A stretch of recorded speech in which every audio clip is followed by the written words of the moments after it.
Is being a thought leader a waste of time now? Should I focus on attracting AI instead of attracting humans, hoping the AI will drive human traffic to my product? If so, how do I do that? So kind of to sum up the question, very long, very thorough, very thoughtful question, by the way. First of all, let me just say that I don't think, and that's just my personal opinion, I don't think that AI search is replacing Google. Think of it as an additional channel. It's not replacing it, right? Like data also prove that people still using Google search. They are using AI search, but if you have 60-year-olds looking for retirement solutions and whatnot, yeah, these people are still using Google search. In that context, I would say that Google search, and based on what we discussed today, Google search and AI search are two different touch points. If your audience is there, you have to be there. You have to be present.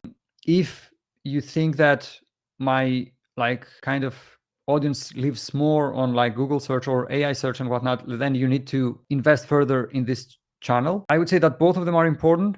And to add the thought leadership thing into the equation, that's yet another touch point, right?